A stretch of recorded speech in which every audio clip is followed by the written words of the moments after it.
본문은 예수님께서 성령에 이끌려서 광야로 가시고 그것에서 마귀에게 시험을 받으셨다는 이야기입니다. 하나님이신 예수님이 왜 마귀에게 시험을 받으셔야 할까요? 오늘은 이 시험의 내용보다는 조금 더 포괄적으로 넓은 의미에서 그 깊은 의미들을 이야기들을 좀 나눠 보려고 합니다. 오늘 좀 내용이 좀 방대하고 복잡하기 때문에 좀 잘 따라와 주시면 좋을 것 같아요. 첫 번째, 세례와 족보를 통해 나타난 예수님의 정체성입니다. 누가복음 3장 21절에서 38절에 보면 예수님께서 세례를 받는 장면이 나오고 이어서 예수님의 족보가 나와요. 그러니까 좀 구성이 이상하죠. 예수님의 족보가 그 복음서에 두 번 나오는데 하나는 마태복음, 하나는 누가복음에 나옵니다. 근데 마태복음에 나오는 족보는 아예 처음부터 나와요. 아브라함과 다윗의 자손 예수 그리스도의 세계다. 이렇게 얘기하는 이유는 그 이스라엘에게 있어서 구약 시대에 구원자 메시아는 아브라함과 다윗의 자손에게서 나온다라고 하는 예언이 있었기 때문에 그 예언에 따라 예수님이 어떻게 그 혈통의 구원자가 되시는지를 혈통적으로 이제 보여주고 있는 겁니다. 그런데 누가는 이 족보가 예수님께서 세례를 받으신 사건 이후에 배치를 해요. 그러니까 이것을 누가가 썼을 때 이유가 있었겠죠. 지금 데오빌로라고 하는 이제 예수님을 모르는, 원래 몰랐던 이방인에게 이 그 복음서를 쓰면서 그에게 얘기해 주는데, 이 세례를 받고 보통 족보를 쓰려면 예수님이 앞에 태어나는 과정 여기에 붙여서 써야 되는 게 맞는데 갑자기 세례를 받고 난 이후에 예수님의 족보가 등장한단 말입니다. 그거는 이 누가가 이것을 배치한 이유가 있다는 걸 알 수 있어요. 특별히 누가가 표현하는 족보는 특이하게 위에서부터 아래로 내려오는 게 아니라 아래에서부터 위로 올라갑니다. 예수님의 아버지가 누구고 그 위에 조부모가 누구고 그 현식으로 쭉 올라가요. 그러면 위로 올라가다가 누가 나오냐면 아담이 나오고 그리고 하나님에서 마무리가 됩니다. 지금 누가가 보여주려고 하는 게 무엇일까요? 그거는 누가는 인류의 기원이 하나님에게 있다라고 하는 것을 얘기해주고 싶은 거예요. 누가는 예수님을 하나님의 아들이라고 부릅니다. 그러니까 예수님이 바로 하나님께로부터 오신 분, 하나님 그 자체이신 하나님의 아들이라고 얘기하는 것과 또한 첫 번째 사람인 아담의 자손의 혈통으로 족보가 적혀져 있기 때문에 예수님이 하나님이시지만 또한 완전한 사람으로 오셨다. 그러니까 신인데 인간인, 이 조화로우면서도 부조화로운 이상한 개념의 존재가 예수님이라고 하는 걸 얘기하는 거예요. 신이면 신이고 인간이면 인간이지. 그런데 예수님이 되게 신비한 존재로서 하나님이시지만 동시에 사람의 혈통에서 내온 완전한 사람이라고 하는 것들을 이 족보를 통해 보여줍니다. 또한 인류를 대표하는 첫 번째 사람이 아담이잖아요. 그런데 아담이 선악과를 먹음으로 인해서 하나님 앞에 죄를 지었기 때문에 그 아담의 죄가 모든 사람들에게 전가됨으로써 죄의 영향을 미친 실패한 최초의 인류의 존재이지만 예수님은 모든 인류를 대표하는 두 번째 아담으로 이 땅에 오셔서 아담의 모든 실수를 다시 돌이키고 회복시킬 분으로 오셨다라고 하는 것을 이 족보의 모든 관계를 통해서 예수님 보여줍니다. 그래서 예수님에게 시작해서 하나님께로 마무리되어지는 이 족보가 세례 그리고 족보 그리고 예수님이 시험당하신 일들이라고 하는 이 이야기의 구성을 통해서 보여주는 거죠. 그러니까 예수님이 세례를 받으러 요단강가에 오실 때 하나님의 목적이 나타나고 있는 거예요. 예수님이 세례를 받는 것은 하나님이시기 때문에 세례를 받지 죄를 씻을 필요가 없는 분이지만 인간의 모든 죄를 담당하심으로써 그가 첫 번째 아담이 실패했던 모든 실패를 다시 되돌려 회복시키는 그 일을 하는 거다. 그래서 세례와 족보를 함께 붙여놓음으로써 누가는 예수님이 누구시고 그분이 이 땅에 오셔서 어떤 목적으로 어디로 가시는지를 보여주고 있는 겁니다. 그러면 우리는 다시 한번 근원적인 질문을 해볼 필요가 있어요. 예수님은 누구신가요? 예수님의 사역은 언제부터 이루어지기 시작했나요? 이것을 위해서 우리는 성경에 나타난 하나님의 존재에 대한 이야기를 해볼 필요가 있습니다.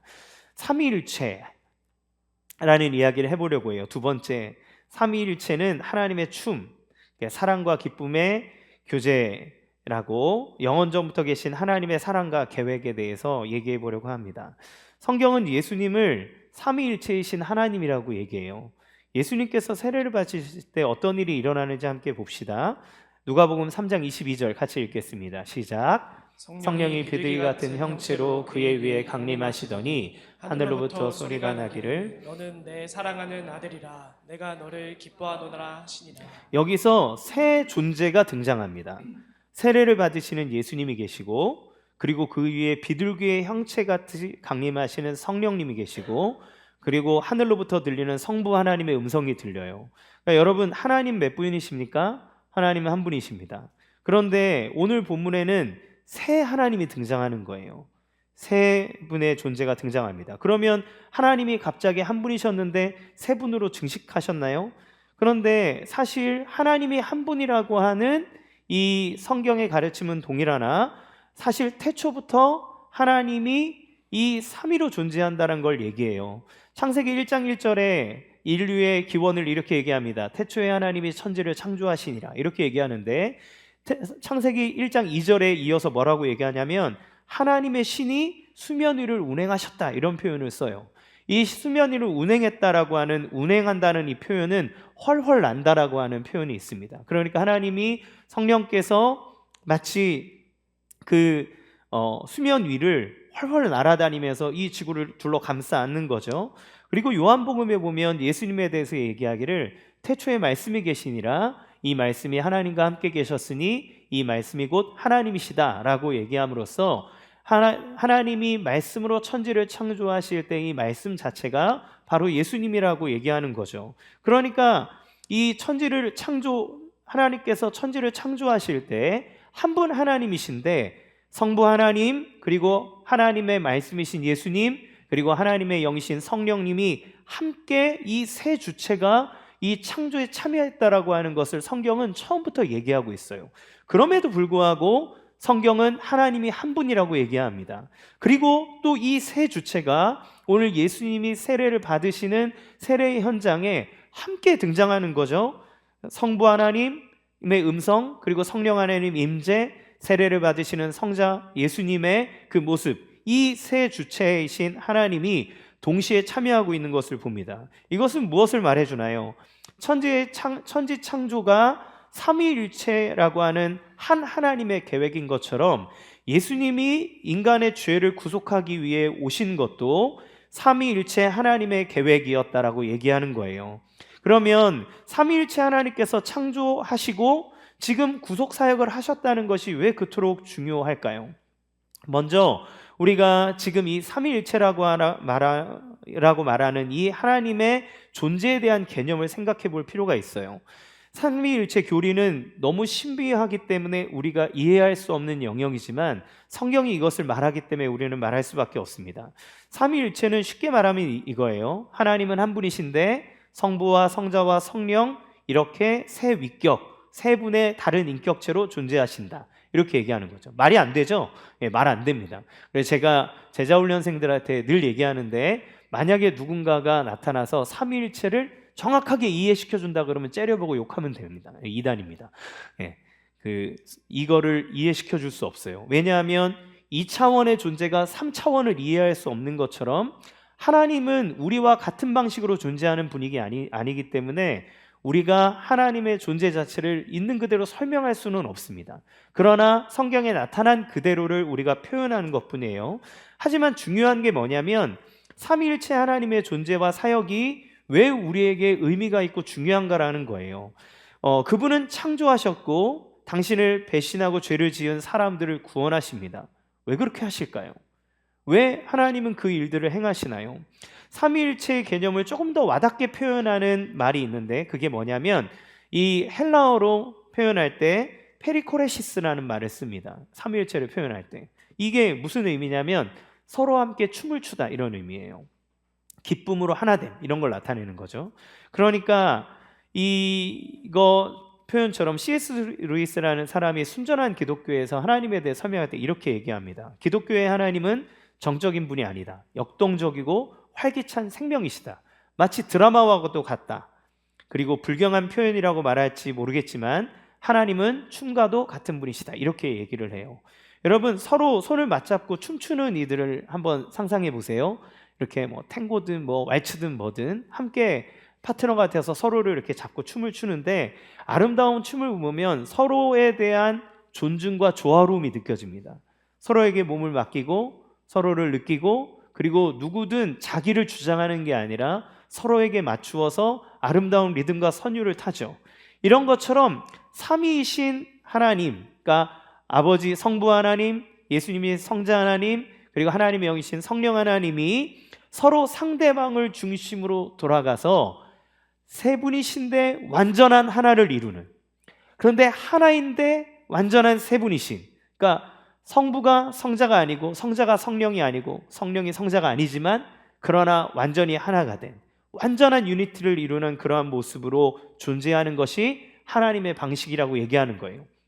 자, 여기에서 우리가 주목해 볼 것은 무엇이냐면 세 분 하나님이 상대방을 중심으로 돌아간다는 겁니다. 상대방을 찬양하고 상대방을 높이고 상대방을 사랑하고 아낌없이 사랑해 주기 때문에 삼위일체 되신 하나님은 지극히 행복하고 아름다우며 그 자체로 완전합니다. 가정에서 만약에 여러분 들어가 보세요. 가정이 되었든 어떤 사회에 어떤 그룹에 들어갔든 여러분이 들어갔는데 서로가 서로를 존경해주고 사랑하기 위해서 무엇든 해주고 싶은 마음이 있는 거죠. 제가 가정에 들어갔는데 저의 아내에게 너무 사랑해서 무엇든 다 해주고 싶고 뭐든 다 들어주고 싶고 사랑해주고 싶고 존경해주고 싶고 높여주고 싶은 마음이 가득한데, 그런데 동일하게 제 아내가 저를 향해서 사랑해주고 존경하고 높여주고 찬양하고 감싸준다면 그 가정을 일컬어서 뭐라고 얘기하겠습니까? 천국이라고 얘기하는 거예요. 그 안에 일어나는 사랑의 완전함, 서로를 존중하기에, 이거는 이타적인 마음과는 다른 겁니다. 타자 중심적인, 그 상대방을 향해 온전히 모든 것들을 내어주는 사랑의 마음, 그 공동체를 이루고 있는 것이 완전한 하나 된 삼위일체의 하나님을 표현할 수 있는, 그나마 와닿게 할 수 있는 말인 것 같아요. 그러니까 삼위일체 하나님은 그 자체로 아름답고 영원히 부족함이 없는 충만한 존재로 계셨습니다. 그런데 여러분, 그 완전하고 부족함이 없으신 하나님이 왜 세상을 창조하시고 사람을 창조하셨을까요? 우리는 마치 이렇게 생각해요. 성경에서 하나님이 너희는 나만 믿어라, 나 외에 다른 신을 두지 마라, 나를 찬양해라, 나를 높여라, 이렇게 얘기하니까 마치 하나님이 인간을 창조하신 목적이 하나님이 애정과 영광의 결핍이 있기 때문에 혼자 있어서 너무 외로우니까, 그러니까 사람에게 영광을 받으려고, 사람에게 높임을 받으려고 사람을 창조했다, 이렇게 생각을 합니다. 그러니까 우리는 끝없이 하나님에게 어떻게 생각하나요? 우리가 하나님께 무언가를 드려야 되고 하나님의 비율을 맞춰야 하고 하나님의 마음에 들기 위해서 노력해야 된다라고 생각해요. 여러분, 이게 종교와 복음의 차이입니다. 종교는, 모든 종교의 사람들이 갖고 있는 신은 그 신이 인간에게 원하는 게 있어요. 너가 나에게 이걸 바쳐야 돼.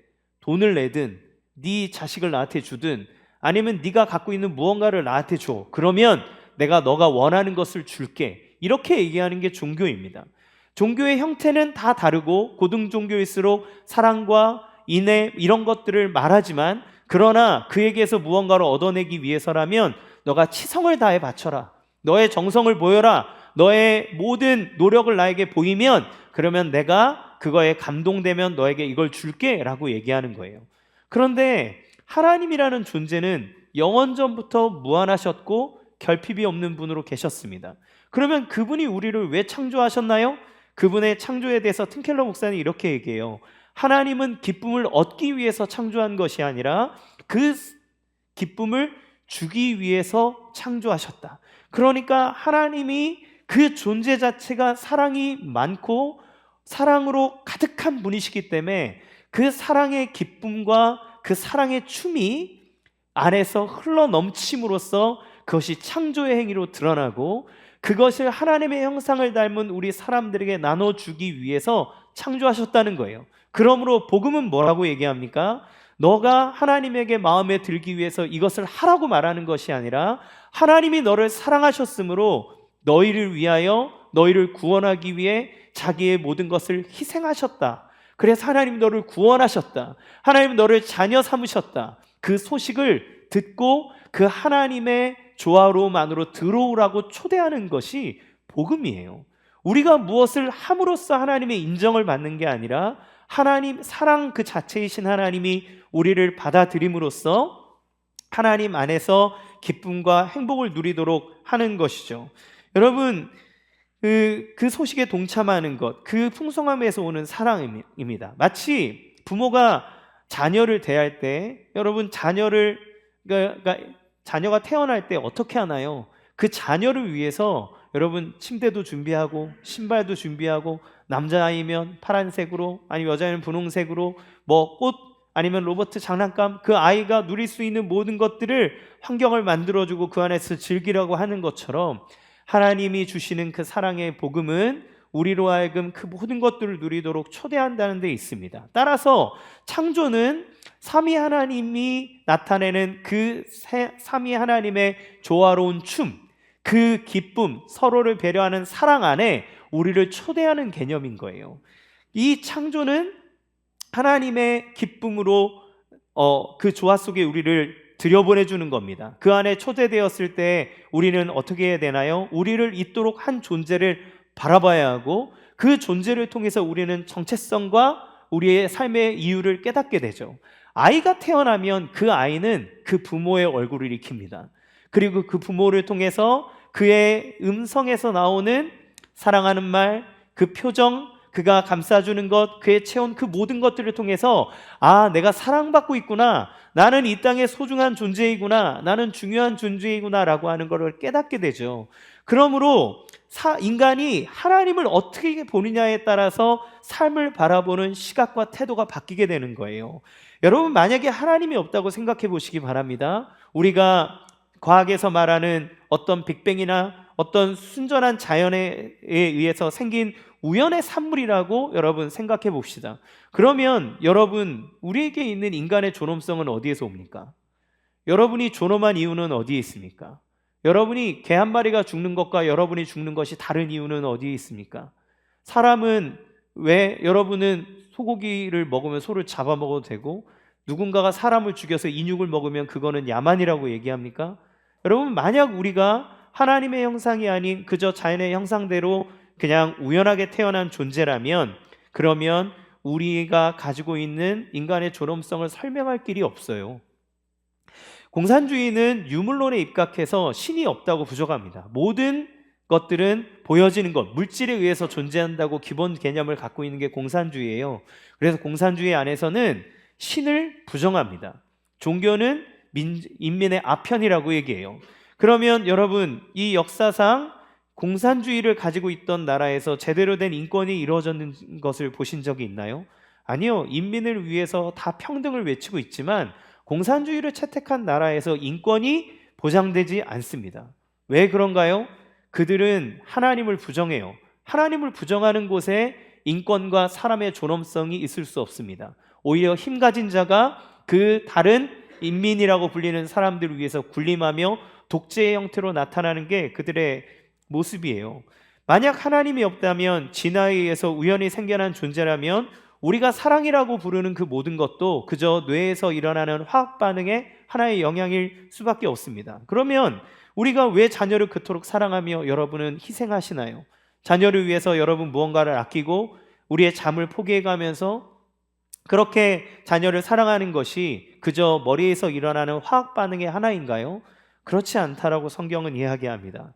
우리가 상대방을 향해 존중하고 손해를 감수하며 사랑하고 서로를 위해서 굽히고 숙여드리는 것은 바로 죄로 인해서 어그러져 버리긴 했지만 하나님의 형상, 그러니까 순전한 사랑의 공동체로서 계신 하나님의 형상으로 인하여 우리가 창조되었기 때문에 사람은 본능적으로 사랑해야 하고, 그리고 그 사랑이 우리의 삶을 아름답게 만든다는 걸 알아요.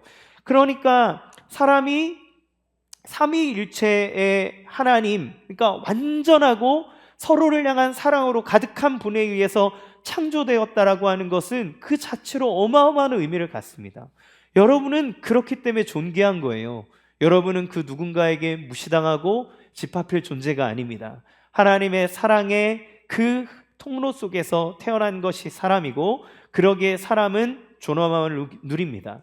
그 존엄함을 누리는 사람은 하나님 사랑에서 하나님 베풀어 놓으신 자연을 사랑할 줄 알고 그걸 다스릴 줄 아는 거예요.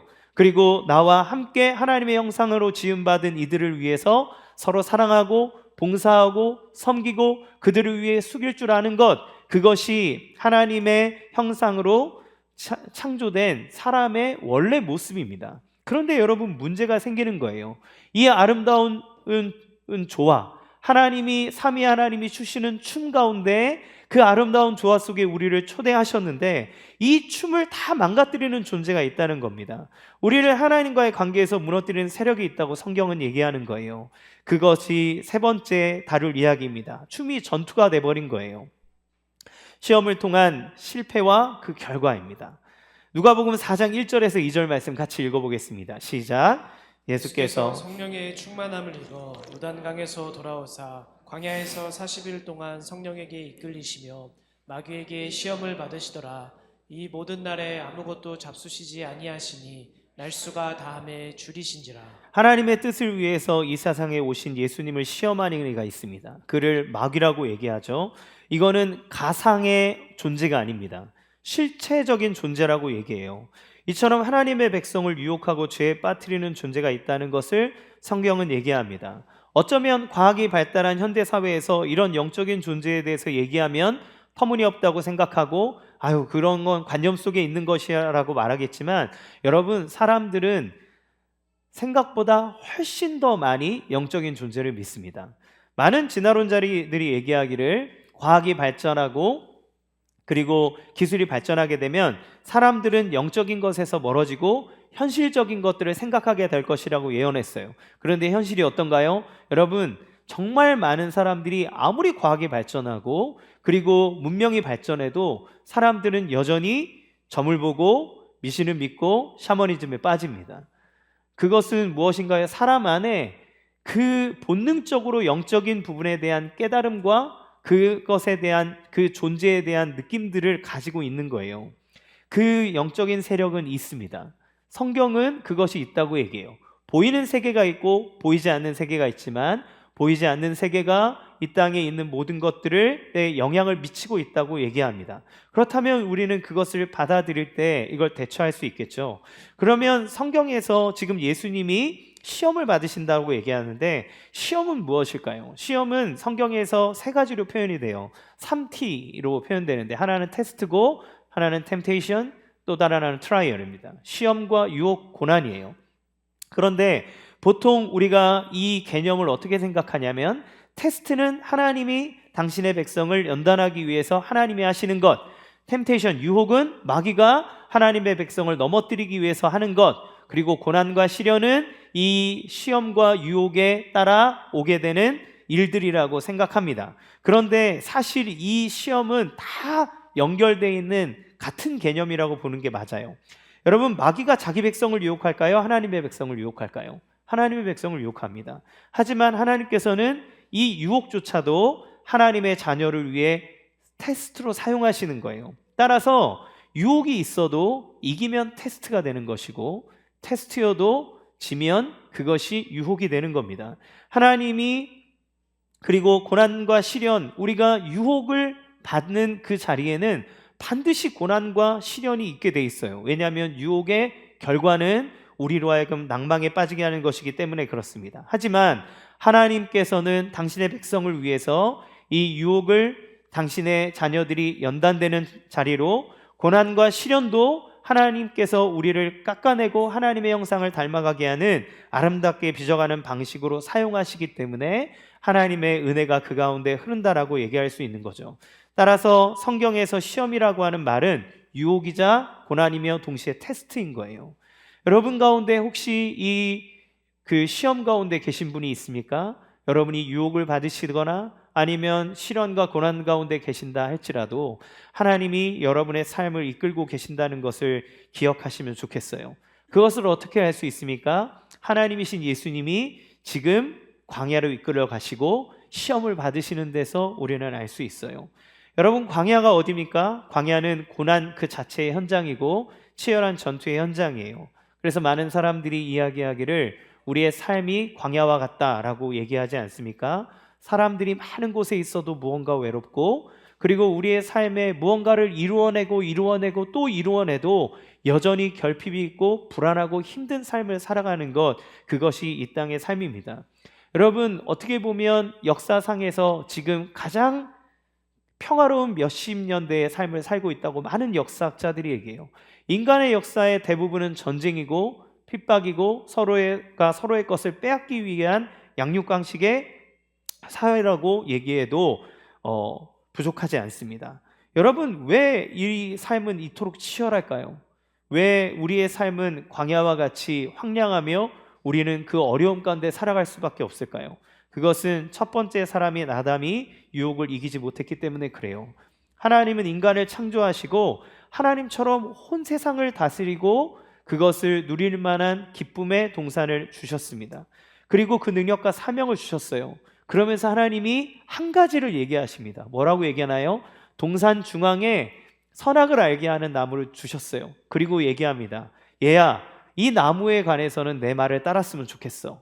이 선악을 알게 하는 나무에서 열매를 따먹지 말아라. 이 열매를 따먹으면 너가 정말 죽게 될 거야. 너가 정말 저주를 받게 될 거야. 이렇게 말씀하시는 거죠. 이 명령에 우리는 뭐라고 반응합니까? 왜 그래야 하죠? 라고 반응해요. 우리는 인과관계를 원합니다. 왜 그렇게 해야만 하는지 이유를 따져요. 그런데 여러분, 진짜 사랑하면 인과관계가 무의미해집니다.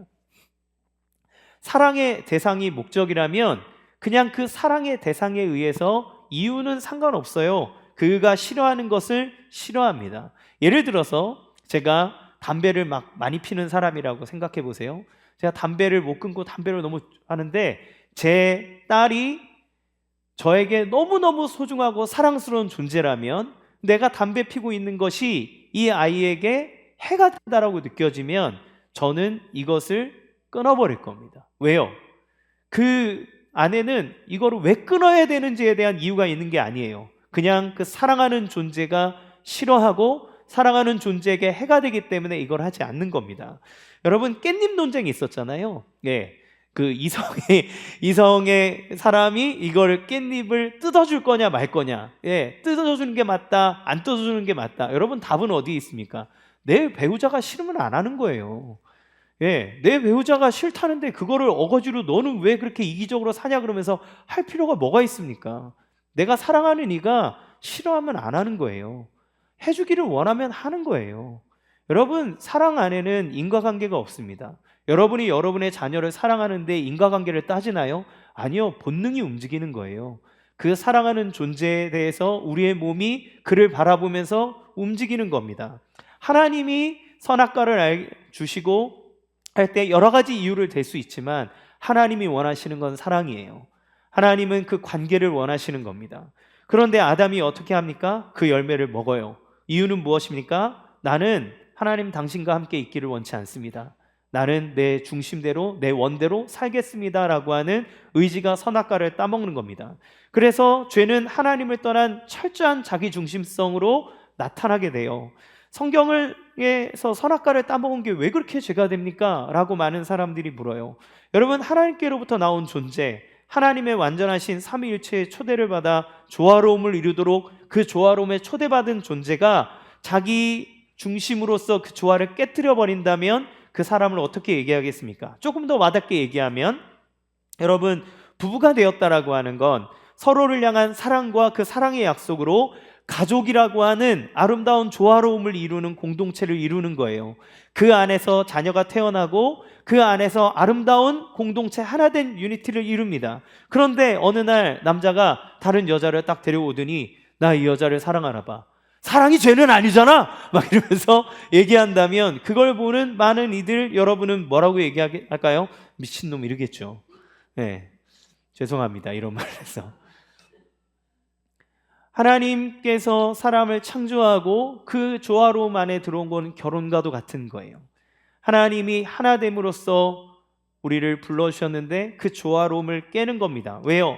나 자신을 위해서 나는 나대로 살고 싶어라는 마음이에요.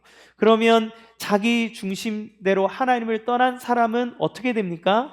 하나님을 의존하여서 하나님께로부터 나온 존재가 그를 떠나면 결핍밖에 있을 수 없는 거예요. 따라서 자기중심적이 된 사람은 자신이 중심이 되고 만물이 자기 주위를 중심으로 돌기를 원합니다. 자기중심성이 극대화되면 어떤 일들이 일어나요? 모든 것들을 다 기능으로 대하게 되는 거예요. 그러면 사랑이라고 말하는 가장 고귀한 그 이름조차도 기능으로 대합니다. 결혼할 때 이 사람의 인격과 이 사람의 존재가 나에게 얼마나 사랑스러우며 아름다운 존재인가를 생각하는 게 아니라 이 여자를 만나면 나에게 어떤 득이 될까? 이 여자를 만남으로써 우리 가문에 어떤 좋은 일들이 일어날까? 이 사람을 통해서 나는 어떤 유익을 누리게 될까라고 생각합니다. 현대가 말하는 사회는 철저히 자기중심적이에요. 그래서 네가 나에게 무엇을 해줄 수 있는데 내가 너를 위해서 이걸 준비해 갈 테니 너는 나를 위해서 이걸 준비해 와. 여러분, 그러니까 그렇게 사랑해서 결혼이라고 하는 걸 하지만 그 안에 끊임없이 다툼과 분쟁이 일어나는 이유는 무엇입니까? 하나님의 사랑은 서로에게 주기 원하는 마음들이 서로에게 이루어짐으로써 아름다운 공동체를 이루는 것인데, 자기 중심성으로 똘똘 뭉친 사람이 말하는 사랑은 내가 너에게 이것을 주니 너는 나에게 이것을 줘야 되지 않느냐라고 하는 이해타산적인 계산으로서 사랑을 만드는 거예요. 그러니까 아름다운 부부로서 가정을 이룸에도 불구하고 서로가 서로에게 왜 실망합니까? 내가 주기로 결정했다면 실망할 것이 없어요. 그런데 서로가 서로에게 받기를 원하기 때문에 실망합니다. 내가 너를 이기겠노라고 하는 마음속에 하나가 돼야 될 부부가 서로 원수가 됩니다. 그리고 부모와 자녀도 자라게 되면 자기의 자아와 자기 중심성이 강하게 되면 서로가 서로를 존중하고 사랑하는 존재가 아니라 서로를 끌어내리고 헐뜯는 존재로 부모와 자식 간의 관계도 다 망가지잖아요. 이게 다 어디에서 옵니까? 철저한 자기 중심성, 죄에서부터 온다라고 성경은 얘기하는 거예요. 그러면 그렇기 때문에 하나님의 사랑을 거부한 인간은 늘 두려움, 치열함, 자기 증명, 내가 사랑받고 있음을 그 어딘가에서부터 늘 증명해내야 되고 확인해야 됩니다. 그러니까 광야라고 인생을 표현할 만큼 세상은 가지고 있어도 무언가 결핍이 되고 무언가를 끝까지 증명해야 하고, 그리고 함께 있으면서도 공허하고 외로워지는 이 아이러니한 상황을 맞이할 수밖에 없는 거죠. 그러면 하나님은 이렇게 살아가고 있는 우리를 위해서 어떻게 하시는 겁니까? 이 전투 안으로 들어오시는 거예요. 전투 안에 들어오셔서 하시는 일은 무엇입니까? 네 번째, 이 전투에서 속으로 들어오셔서 시험을 통한 승리를 이루어 주신다는 겁니다. 여러분, 예수님이 왜 오셨습니까? 이렇게 하나님의 사랑으로부터 떠나 자기 중심으로 살아가 하나님이 주시는 그 춤의 기쁨, 하나님의 조화로움 안에서 행복과 기쁨을 알지 못하는 이들에게 참된 생명과 기쁨과 행복을 주시기 위해서 예수님이 오신 거예요. 여기에는 왜가 없습니다. 그 사랑 자체가 그렇게 흘러가는 거예요. 처음에 우리를 창조하셨을 때 그렇게 만드셨던 것처럼 우리를 구원하시는 데에도 왜라고 하는 말이 들어있지 않습니다. 하나님의 사랑은 그저 우리에게로 흘러오는 거예요. 인간에게 있는 죄와 사망에서 구원하시기 위해 옵니다. 자, 이제 예수님이 어디로 들어가시는 거예요? 광야로 가셔서 시험받는 자리로 들어가는 겁니다. 왜 들어가십니까? 우리가 그 시험에서 져서 광야와 같은 삶을 살아가고 있기에 주님은 저 멀리에서 이겨라, 이겨라, 내가 응원해 줄 테니까 잘 이겨봐, 이렇게 얘기하시는 것이 아니라 우리가 당하고 있는 그 춤에서 떠나 전투가 되어져 버린 처절한 삶의 현장으로 예수님이 직접 오시는 거예요. 이제 시험하는 자가 예수님에게 옵니다. 왜 그는 올까요? 하나님의 일을 방해하기 위해서예요. 처음 아담이 하나님의 기쁨과 즐거움을 누리는 걸 방해하기 위해 마귀가 왔던 것처럼 이제 이 모든 것들을 회복하기 위해 오신 예수님을 유혹하고 넘어뜨리기 위해 마귀가 옵니다. 그리고 그를 무력화시켜서 하나님이 하고자 하는 우리를 구원하는 일을 방해하려고 하는 거예요. 예수님이 그 안으로 들어오시는 겁니다. 그때나 예수님 때나 지금이나 똑같아요. 마귀는 하나님의 백성들이 하나님이 주시는 기쁨과 행복과 즐거움을 누리지 못하기 위해 공격합니다. 마귀의 무기는 무엇입니까? 속임수고 기만이에요. 그들의 마음을 흔들어 놓는 겁니다. 여기 예수님을 마귀가 넘어뜨리기 위해서 뭐라고 얘기하나요? 3절과 9절 말씀해 보면 네가 하나님의 아들이거든 이렇게 얘기합니다. 예수님은 독생하신 하나님의 아들이시고 세례를 이 시험 받으시기 전에 세례를 받으시면서 하나님의 음성을 들었어요. 이는 내 사랑하는 자요 내 기뻐하는 자다. 그럼에도 불구하고 마귀는 얘기합니다. 그런데 마귀는 되게 교묘해요. 그래서 인정하는 것처럼 비꼬아서 얘기합니다. 하나님이 선악과를 따먹게 할 때도 뭐라고 얘기하나요? 너 하나님이 이 동산에 있는 모든 것들 다 못 먹게 했지? 이렇게 얘기해요. 그게 아니잖아요. 하나님이 말한 것을 약간 비꼬아서 말씀을 비틀어서 우리의 마음을 흔들어 놓습니다. 예수님에게 이렇게 얘기하는 거죠. 네가 하나님의 아들이라면, 이거는 하나님의 아들인 거를 인정하는 것처럼 들리지만 그러나 너는 증명해낼 게 있어, 이렇게 얘기하는 거예요. 너가 하나님의 아들이라면 이 정도는 증명해야 되지 않겠어? 라고 얘기하는 겁니다. 여러분, 마귀가 어떻게 예수님을 유혹하나요? 예수님께서 이 시험을 통해서 보여주고자 하는 것이 무엇일까요? 첫 번째는 아담은 유혹에 실패했기 때문에 우리에게 죄를 되물림하게 했으나, 두 번째 아담이신 예수님은 이 모든 유혹을 이겨내신다는 것을 성경은 보여줍니다. 첫 번째 아담은 모든 것을 다 가진 에덴 동산의 최상의 상태에서 모든 것을 다 누리는 상태에서 실패했지만, 예수님은 최악의 조건, 예수님이 가장 낮아지셨고 사막 가운데 굶주리신 가운데서 승리하심으로써 아담을 통해 죄가 들어오고 그 죽음이 사람들에게 생겼지만, 예수님은 그 죽음을 당신이 끌어안음으로써 우리를 죄와 사망에서 구원하시는 주님이 되신다는 것, 그 능력과 은혜가 충만하신 분이라는 것을 이 시험의 통과를 통해서 누가는 보여주고 싶은 거예요. 두 번째, 예수님이 마귀의 시험에 승리하는 것은 모세와 이스라엘 백성의 실패와 대조해서 보입니다. 이스라엘 백성들은 광야에서 40년 동안 유리하는 것처럼 예수님은 40일 동안 광야에서 금식하셨어요. 이스라엘의 조상들은 실패했지만 예수님은 그 모든 것들을 이기심으로써 승리합니다. 뭘로 이기십니까? 이스라엘 백성들은 율법을, 하나님의 말씀을 받았으면서도 하나님의 말씀을 지키지 못해서 그들이 실패했지만, 예수님은 하나님의 말씀을 가지고 마귀를 대적하심으로써 승리하고 하나님의 말씀의 능력을 나타내는 거죠.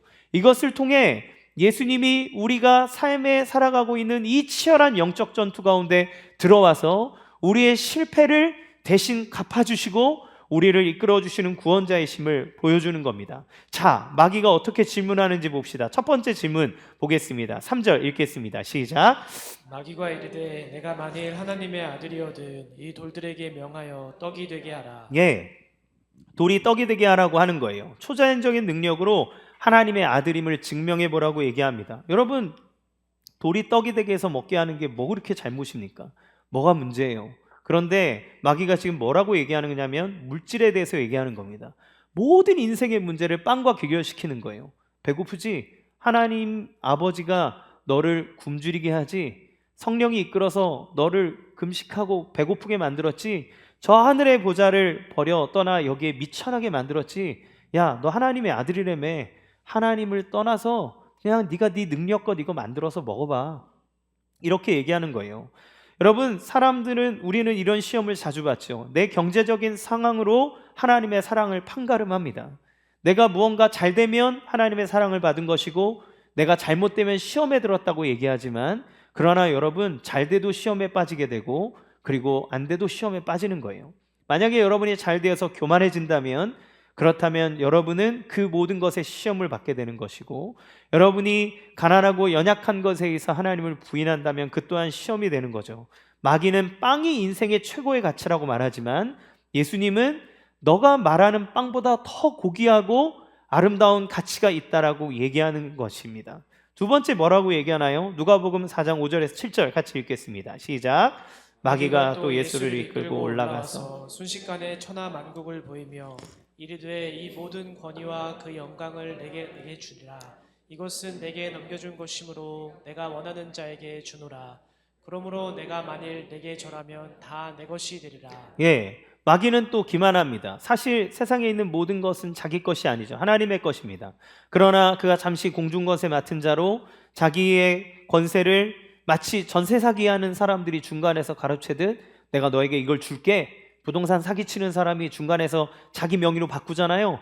그래놓고 사람들에게 사기치잖아요. 그런 것처럼 내가 너에게 이걸 줄게. 나에게 절해봐. 세상에서 힘든 일 다 하고 이거 한 번만 하면 쉽게 네가 원하는 권력을 얻을 수 있어 라고 얘기하는 거예요. 여러분, 이 정도 힘이 있어야 로마도 대적하고 사람들의 이목을 끌지 않겠느냐 이렇게 유혹합니다. 그런데 하나님의 나라는 결국 힘과 권력으로 되지 않죠. 예수님은 섬기기 위해 오셨어요. 예수님은 죽기 위해 오셨어요. 예수님이 하려고 하는 것은 끝까지 제자들의 발을 씻기고 십자가에 달려 죽어서 우리를 구원하기 위한 것이 예수님의 마음입니다. 예수님은 섬기는 자리에 있으라고 얘기합니다. 힘을 앞세우는 곳에 하나님의 역사가 있는 것이 아니라 너의 마음을 섬기고 다른 사람의 발을 씻기는 그 사랑의 자리에 하나님의 역사가 일어난다라고 얘기하죠. 그런데 마귀는 늘 우리에게 얘기합니다. 너가 나에게 한 번만 속아주면, 엎드리면 너에게 힘을 줄게, 권력을 줄게. 거짓으로라도 이 권력을 가져, 이 재물을 가져, 그리고 힘을 발휘해봐, 그리고 네 능력을 나타내봐 라고 우리를 유혹합니다. 세 번째는 뭡니까? 누가복음 4장 9절에서 11절 같이 읽겠습니다. 시작.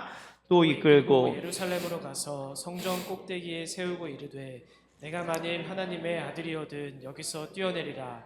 기록되었으되 하나님이 너를 위하여 그 사자들을 명하사 너를 지키게 하시리라 하였고 또한 그들이 손으로 너를 받들어 내 발이 돌에 부딪히지 않게 하시리라 하였느니. 마귀가 얼마나 주도 면밀하냐면 시편 말씀을 인용해서 얘기합니다. 시편에 이렇게 얘기했지, 너가 여기에서 떨어져도 천사가 너를 받쳐줄 거기 때문에 너가 돌에 부딪히지 않고 내려오게 될 거야. 그러면 너는 사람들에게 인기를 얻을 거야. 그러면 너가 메시아로서 온 그 것들을 사람들이 기뻐하지 않겠니? 사람들은 이게 인기가 있어야 이 일을 하지 않겠니? 라고 얘기하는 겁니다. 사람들에게 네 탁월함을 보이고 너의 존재를 증명하라는 거예요. 사람들은 이름과 명예를 위해서도 죽을 수 있는 존재입니다. 그 인정을 받기 위해서 마음의 왜곡을 가지고 살아가는 게 어찌 보면 우리들의 인생은 아닌가요? 여러분의 삶을 지금까지 살아오면서 인정받기 위해 살아왔잖아요. 여러분은 부모님에게 인정받고 싶고, 학교에서 선생님에게 인정받고 싶고, 회사에 가서 여러분의 상사에게 인정받고 싶고, 그래서 여러분의 능력을 증명하여서 내가 이런 존재다, 나는 이런 사람이다, 무시하지 말아라 라고 얘기하며 우리는 한 몸의 인기를 받기를 원하는 것이 우리들의 모습이에요. 우리가 우리의 삶에 무언가를 보여주어서 정체성을 찾으려고 할 때가 얼마나 많은지 모릅니다. 그러나 여러분, 정체성은 그렇게 오지 않아요. 정체성은 부여받는 겁니다. 마음이 건강한 사람은 그 부모에게서 너는 사랑받는 자라는 메시지를 들은 사람이에요. 그 마음이 건강한 자는 그 누군가에 의해서, 나를 사랑하는 존재들에 의해서 너는 소중한 사람이라는 메시지를 들은 사람이 건강한 마음을 소유합니다. 자기를 증명한 자가 아니라 그 증명하면 증명할수록 또 모든 것들을 증명해야 하지만 그 누군가에게서 너는 소중한 자라고, 너는 사랑받는 자라고, 너는 아름다운 자라고 그 정체성을 부여받는 사람의 마음이 건강합니다. 여러분, 그래요. 그래서 여러분의 자녀가 여러분에게 사랑의 눈빛으로 그 사랑의 메시지를 듣고 여러분이 입을 열어 너는 고귀하라고, 너는 존귀하다고, 너는 사랑받는 자라고 이야기해주면 그 아이는 인생의 역경과 어려움 속에서도 자기의 존재 가치를 잃지 않을 수 있습니다. 그러면 사람의 존재와 사람의 그 모든 존귀함은 어디서부터 옵니까? 아까 처음 말씀드렸던 완전하신 사랑이신 그 삼위 하나님에게서 나오는 그 사랑의 음성이 우리 가운데 들릴 때 우리는 내가 하나님의 사랑받는 자요, 하나님의 존귀함 받는 자인 줄 알 수 있는 거예요. 여러분, 이 시험의 목적이 무엇입니까? 마귀가 예수님을 시험하려고 하는 목적은 무엇입니까? 기본적으로 마귀는 예수님에게 이렇게 얘기하는 겁니다. 아담이랑 똑같은 거예요. 너 아버지 하나님만 높이고 하나님만 신뢰하고 하나님께 찬양 돌리고 하나님 앞에만 영광 돌리더라. 야, 세상 사는데 그게 뭐가 그렇게 중요하냐? 너 지금 저 하늘 보좌에서 내려와서 지금 비천한 인간의 몸을 입었잖아. 하나님 아버지가 그렇게 시켰잖아. 그리고 너 지금 40일 동안 굶주렸잖아. 하나님 아버지가 너 그렇게 배고프게 만들었잖아. 근데 하나님 아버지를 의지할 필요가 뭐가 있어? 하나님 아버지를 빼고 네 중심껏 네 능력 있으니까 네 능력을 증명하면서 살아. 그러면 사람들이 널 좋아할 거야. 사람들이 널 높일 거야. 사람들이 그 하나님을 떠나면 이 모든 것들을 다 누리면서 살 수 있을 거야. 그러니까 하나님을 떠나. 그리고 하나님을 거부해. 네 중심대로, 네 마음 가는 대로 살아. 이렇게 얘기하는 겁니다. 하나님이 주시는 어려운 길. 그런데 정말 하나님이 예수님을 향해서 그렇게 얘기하셨어요. 첫 번째 아담에게는 얘야, 내가 이 모든 것들 너에게 다 줄게. 그런데 이 동산에 있는 나무 실과만은 먹지 마. 그건 너를 죽게 할 거야. 그러니까 이 모든 것들을 다 누리고 나와 함께 있자꾸나라고 얘기하셨다면 이제 예수님에게는 이렇게 얘기하시는 겁니다. 사랑하는 아들아, 이 나무에 대해서 너가 나를 따르고 순종하면 너는 반드시 죽게 될 거야. 여러분, 예수님은 그 하나님의 음성을 듣고 이 땅에 오신 거예요. 예수님은 그 나무에 대해서 순종하셨습니다. 무엇인가요? 예수님은 십자가를 지셨어요. 예수님은 하나님의 뜻에 따라 십자가를 지시는 나무에 순종하는 일을 하셨습니다. 예수님이 왜 십자가를 지셨습니까? 우리의 삶에 있는 이 치열한 영적 전투의 현장에 오셔서 우리를 구원하고 하나님과 함께 다시 춤출 수 있는 하나님의 그 아름다운 춤사위에 함께하여 하나님이 주는 조화로움과 아름다움을 느낄 수 있도록 하기 위해 우리가 패배하고 져서 쓰러져 있는 그 전투 현장으로 오신 거예요. 그래서 당신은 그 십자가를 지고 나무에 대해서 순종하심으로써 우리를 하나님의 거룩한 자녀로 세우기 위한 구원자로 오신 겁니다. 여러분, 여러분의 인생을 살아가다 보면 때때로 치열한 전투의 한복판에 있는 것처럼 가슴 아픔을, 그리고 상처를, 그리고 좌절감을 느낄 때가 있을 거예요. 어찌 보면 경제적인 어려움이 그럴 때가 있을 수 있고, 여러분이 어떤 목표를 정했는데 그 목표를 달성하지 못해서 또 좌절과 낭망을 보게 될 수도 있습니다. 여러분, 우리가 그러한 인생을 살아가면서 치열함과 시험을 경험하며 살아갈 때 우리가 이겨낼 수 있는 힘은 어디에서 얻을 수 있나요?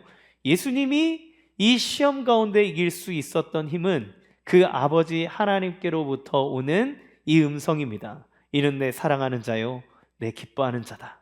주님은 이 성경을 통해서 우리에게 동일하게 얘기하시는 거예요. 얘야, 내가 너를 얼마나 사랑하는지 아니? 나는 너를 창조하기 위해 우리 삼위일체되는 하나님의 그 사랑이 흘러들어 너를 창조하고 너는 그 사랑의 결과로서 이 땅에 태어났다고 얘기합니다. 너가 나를 배신하고 떠나 죄와 사망의 길로 걸어가지만 그러나 나의 사랑은 이유 불문하고 너를 구원하기 위해 하늘의 보좌를 버리고 이 땅에 왔노라고 얘기합니다. 성경은 여러분을 향한 하나님의 사랑은 그 모든 이론과 인과관계를 다 뒤집어 엎을 만큼 놀랍고 신비한 일이지만 분명한 것은 하나님이 여러분을 사랑하셔서 이 땅에 오셨고 예수님은 여러분의 그 치열한 인생의 고통과 삶의 현장 안에서 여러분과 함께 고통받고 여러분과 함께 숨쉬며 계시다고 얘기해요. 왜 그렇습니까? 우리가 질 수밖에 없는 싸움에서 예수님이 승리하시고 그 승리함을 통해서 모든 전쟁을 승리로 이끄사 우리로 하여금 하나님의 자녀가 되어 하나님만이 추실 수 있는 아름다운 사랑의 춤을, 하나님과 조화를 이루는 아름다운 춤을 추게 하시기 위해서 우리를 초대하시기 위함입니다. 이 예화를 드리고 마치겠습니다. 여러분, 라이언 일병 구하기라는 영화를 보셨나요? 안 본 분이 있다면 꼭 보시기를 추천드립니다. 이 라이언 일병은 2차 세계대전에서 이 가문이 전체 이제 전쟁에 참여했는데 그 형제들이 다 죽고 가족들이 다 죽고 이 라이언 일병 한 명만 남은 거예요. 그래서 미국 정부에서 명령이 내려옵니다. 이 미국 시민의 이 가문이 다 죽게 생겼으니 너희는 특공대를 조직해서 들어가서 이 라이언 일병을 구해오라는 거예요. 그래서 정말 정예인 병사들을 특공대를 조직해서 그 라이언 일병을 구하기 위해 적진으로 들어갑니다.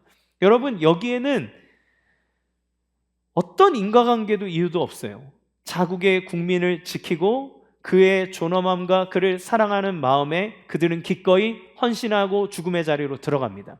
그리고 나중에 그 특공대원들 다 죽어요. 나중에 라이언 일병이 그들의 묘지 옆에서 내가 이들의 헌신과 희생 속에서 살아남았노라고, 우리의 가문이 그렇게 이어질 수 있었노라고 얘기하는 모습이 나옵니다.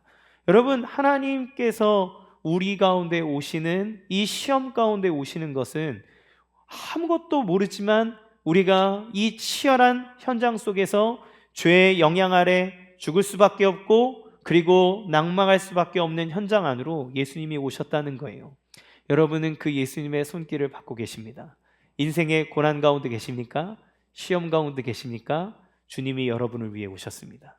여러분에게 오심은 여러분에게 하나님의 무한하신 사랑과 은혜를 누리게 하고 여러분이 하나님께서 주시는 그 행복의 춤을 추도록, 그러면 그것은 어떻게 이루어지나요? 하나님의 음성을 이신 말씀을 듣고 그 말씀을 통해 하나님과 눈을 맞춤으로써 우리의 삶에 그러한 멋진 인생을 살아가게 되노라고 말씀하고 있습니다. 이렇게 우리에게 주시는 그 예수 그리스도의 구원의 은혜와 사랑의 역사 안에서 주와 함께, 주를 바라보고 주님과 함께 사랑의 아름다운 춤을 추는 기쁨의 삶을 살아가는 여러분이 되시길 주님의 이름으로 간절히 축원합니다. 이 시간 같이 함께 찬양하겠습니다. 세상의